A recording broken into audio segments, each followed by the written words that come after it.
Hi, I'm Les Moreland. I'm the current commander, AMVETS Post 2006 here in Leesburg, Florida. And we're a proud sponsor of Central Florida Salute on the YouTube channel. I'd like to have you check us out on our Facebook page or whatever. Our address is 500 North Canal Street in Leesburg, Florida. To all you veterans out there, come by and see us. We salute you for your service and thank you very much.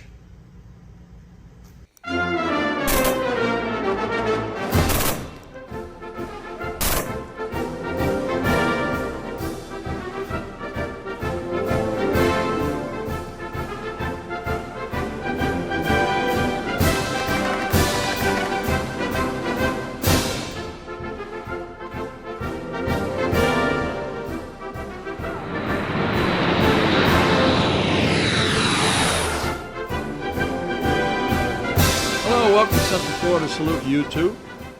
Once again, I'm here at Eagles 4273, and this guest of mine is from United States Navy. 18 years? 18 years, 2 months. Oh, was counting though, right? Yep. Doug Johnson, welcome. Thank you. Doug is also a member here at the Eagles. And Doug, can you tell us a little bit about yourself? Where were you born, and why did you go in the Navy? Sure. I was born in Minneapolis, Minnesota. Actually, Minnesota is still kind of my home, but not really. I'm a Florida resident now. But I went in the service after I graduated from college. I graduated from college in 1975. I joined the Navy in August of 1977 as an enlisted person. Went to boot camp in San Diego, which is now is gone again. Recruit Training Center San Diego is gone. Oh, is it? Yep. So then I was a yeoman, and which is basically an admin assistant, or I deal with officer records. And I served on the USS LaSalle, which is AGF-3. Now, this is where I did a lot of work on the aircraft carriers. Okay. And as we're talking, you Sure. the CV this, and you made a couple of initials. What does that CV mean? Carrier vertical. Do they have horizontal ones? No, they don't have horizontal ones. Oh, okay. Actually, anyway. Because the CVN is the carrier nuclear with the N prefix at the end. The CV was always steam powered. Oh, okay. What made you go in the Navy? What made me go in the Navy initially, enlisted just to get away from Minnesota and see the world, and I was going to do 4 years and get out. After I was on my first ship, I was enlisted. My officers that I worked for said, "You got a degree. Why are you enlisted?" They go, we recommend you, we screen you for officer candidate school. And I was screened for officer candidate school. So after I left my first ship, which was LaSalle, AGF-3 out of Middle East, I got back to the United States almost a year. Actually, it was a year and 1 day after I had gone there, and found out that I was selected for officer candidate school. So I went to officer candidate school, and from the end of March of 1979, and was commissioned July 13th, 1979 as an ensign. Okay. Well, I like I said to you before, I did a lot of looking on the computer about aircraft carriers because I wasn't on. But I did go on to Yorktown, which is in South Carolina. Right. It's similar to the Intrepid, which is up in New York City. Oh, is it? I never got there. I'm from Connecticut too, but it's in Mount Pleasant, South Carolina. The USS. It was commissioned in 1943, and a lot of people don't know that it was sunk during the Battle of Midway.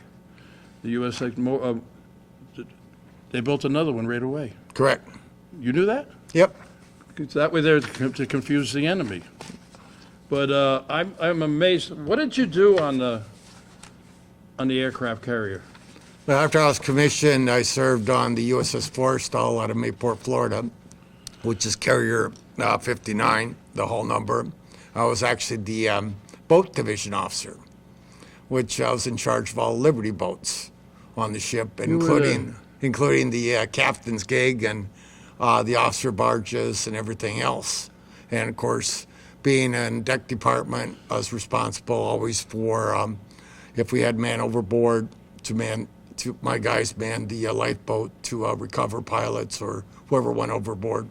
Did you have to recover any pilots? No, we never. We lost a plane.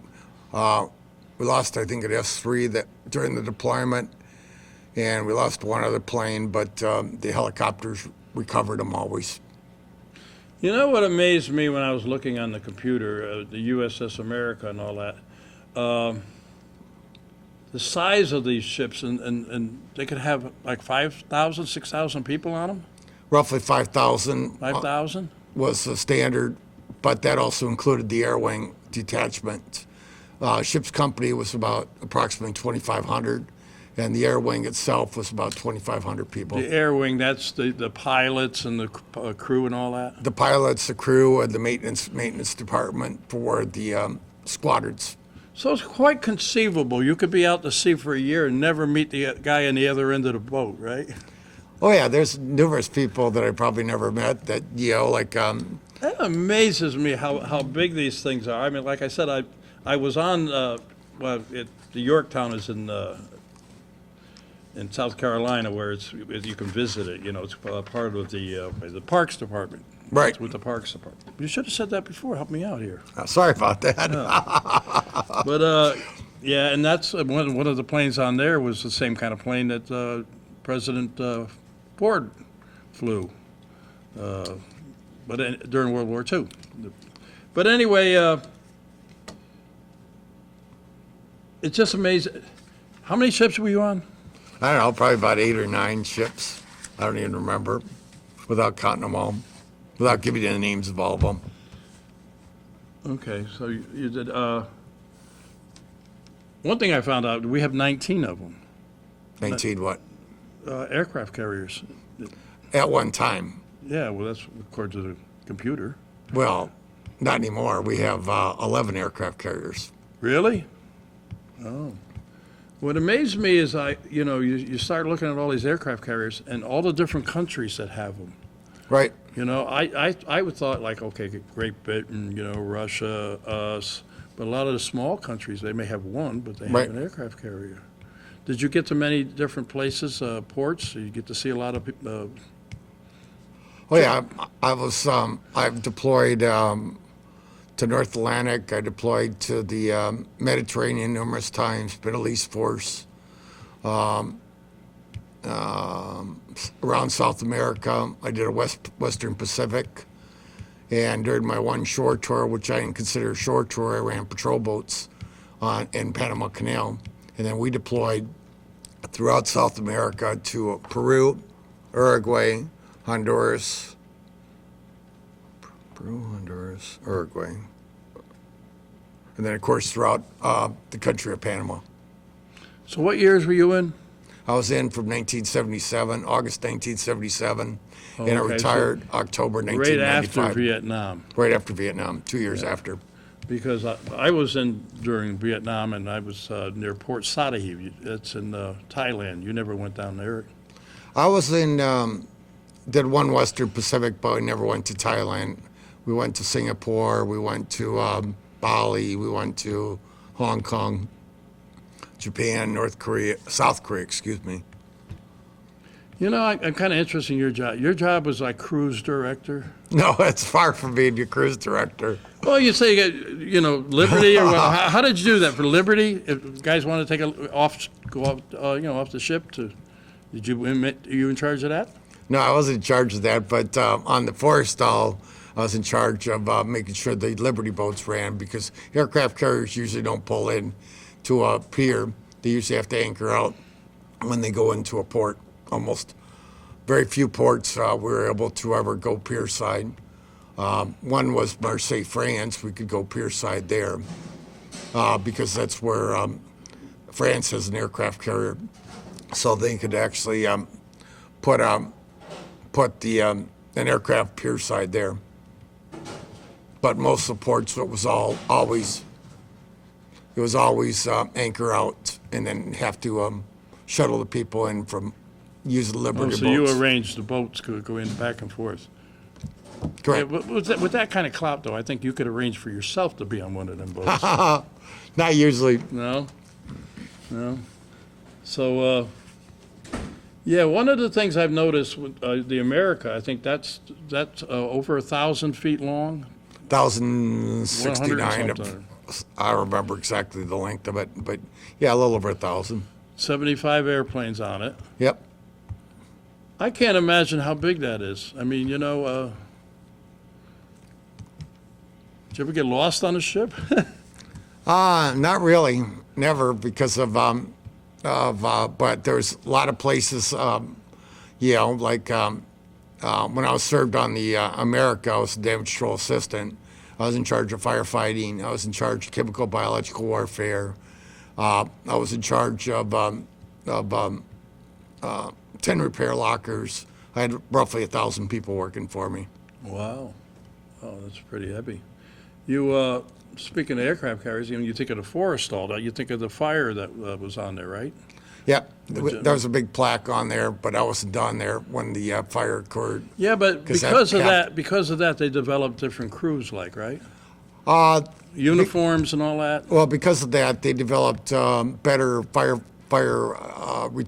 equipment to put out a major fire like that, and they also trained the crews on all ships, all carriers especially, to ever avoid disaster like that ever happening again. Yeah, yeah. Because I saw something where like that you're in uniforms, like they'd be wearing a red for the fire department, or green or whatever. Red would always be fire crews or aircraft firefighters on the flight deck. The guys that I had working for me, I had a fire department that actually worked for me, and that was consisted of, I think, about 75 people with 2 officers. And then, of course, green would be aircraft handlers. Yellow is the launch guys or plane captains are yellow.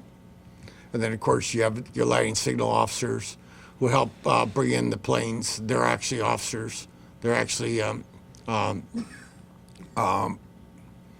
naval aviators that bring in the aircraft when they're landing and when they're launching as well. Do you ever had any close calls with the airplanes, as far as missing the runway or? Well, you're always going to have, like if we're going out for like initial trials, and we had, young pilots that, of course, miss the wires sometimes in landing because you got 4 arresting wires. And it isn't uncommon that a pilot would miss all 4 wires. That's why when a plane comes in, they're at 3/4 power, so they can actually take off again because the landing strip is only so long, and that's what the resting gear is for. Excuse me. Some of the newer aircraft carriers, don't they have like a little ramp at the end of them? The British do. The United States does not. Oh, no? No, because of the United States uses the newest carrier, which is the Gerald Ford, has electromagnetic catapults now to launch the aircraft, which is based on electricity, where the older carriers before the Gerald Ford, the current carriers that are in service, are all steam catapults. Steam catapults. I'm sorry about that. I get it right. And they can set the amount of steam used or amount of. Now, what does the steam do? What does the steam do? It actually launches the aircraft will pull up to the catapult. And they have the thing in back of them, right? No, it's got a thing in the front, on the front wheel, that hooks into the catapult. Oh, and okay. That basically will shoot the aircraft down. Like a slingshot. Yeah, like a slingshot, exactly. And the steam powers that slingshot. Oh. And of course, when most of the jets take off, they're on afterburners to make sure they're airborne. See, I never knew they had something to help them get up like Oh, yeah. that. I knew they had the cable there to catch them, Right. you know. Well, oh, that's interesting. So they have an electric ones now. Well, the newest carriers, the Gerald Ford, and eventually the new John F. Kennedy, which isn't commissioned yet. Oh, wow. I'm learning a lot today. So you had quite the career. Thank you. And any particular incident that you might want to talk about? What stands out? What do you remember most about your career? Well, when I was enlisted, and on my first ship, we were approached by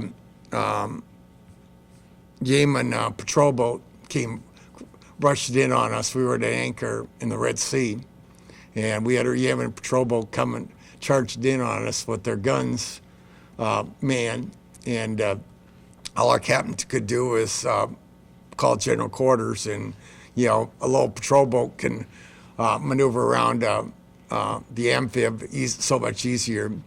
Probably the biggest thing is probably Desert Storm is our rush to get over there, because we deployed 2 days after Christmas, and there was 2 carriers that left the same day. I think it was Eisenhower and us, the America, and the Eisenhower to stay over there. But we were going to be, we didn't know how long we were going to be deployed for. We didn't know how long the war was going to last, and we had to rush to a Qualifier Air Wing as soon as we got off the coast. And usually, to Qualifier Air Wing usually was like 3 or 4 days as we operated off the Virginia coast. We actually qualified the Air Wing in less than 2 days, and then just took off for the Mediterranean and the Persian Gulf and the Red Sea. And then, of course, getting over there, we got into the Red Sea the day before the war started. Desert Storm started. And then, like 4 days later, they asked us to maneuver over to get over the Persian Gulf as fast as possible. And anytime we were rushing over there, we weren't launching aircraft until we got into the Mediterranean. And then, of course, once the Red Sea, we didn't launch anything until the day after the war started. Because there were 6 carriers deployed at the time for Desert Storm. And man, I don't even remember if I could remember all the names of all the carriers that were deployed over there. I know it was Midway was over there, Midway, America. It's a lot of planes off of there for the war. Oh, yeah. Yeah. Yeah, we operated every once we were operating in the Red Sea and Persian Gulf. We had 4 carriers in the Persian Gulf. So would spend 1 day, 2 days launching, and then would usually have a day to resupply our weapons, our bombs, etc., and our missiles, and then of course our fuel, and then of course would go right back on the line. So it would be, if I remember right, it was either 2 days on, 1 day off, or it was 3 days on, 1 day off. Between the 4 carriers. On your day off, the other carriers would launch. Would be launching, but would be on standby to also assist with additional launching. But if I remember right, it was 3 on, 1 off. Yeah, because when you're going through as much jet fuel as we were going through it, as much diesel fuel marine, which powered our boilers to make the ship move, would have to resupply every 3 or 4 days. So we'd go from, an ammo ship to upload ammo, and then we'd go alongside the oiler to upload our fuel, JP5 and diesel fuel marine. Yeah, wow. That'd be quite a procedure to do, with all those planes and everything. I can't imagine being on an aircraft carrier. I mean, first place I almost drowned as a kid, so I never joined the Navy. But yeah, I give you a lot of credit. One of the most scariest things, though, I could say is when I was on the Carrier America is finding mines. We actually found 2 mines and we had EOD on board. Now, when you say you found mines, are those like leftover mines from another war? Or is- No, there were mines that were placed in the water by either Iran or Iraq. Oh, And wow. because of, you had a couple ships, you had a LPH hit a mine, and you had another ship up north by Kuwait hit a mine, and we never hit a mine, but the helicopters were able to locate a mine, and our explosive ordnance disposal team went out there and detonated it. You had your own team on board. Oh yeah, we had our own team on board. Wow. Now, To detonate mines. There was, when the submarines I was looking at, they have what they call tenders and escort carriers. Now, what's the difference between a tender and an escort? A tender is actually like a destroyer tender or submarine tender that are actually repair facilities that are actually ships that repair submarines or destroyers or ships. Okay, Like you have destroyer tender, you have submarine tenders. okay, yeah. Escort carriers Escort- were basically World War II, Korea.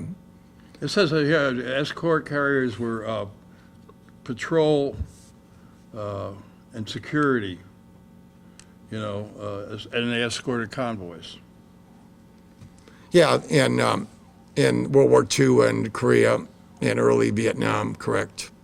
One thing the president would always ask is, where are the aircraft carriers? Anytime that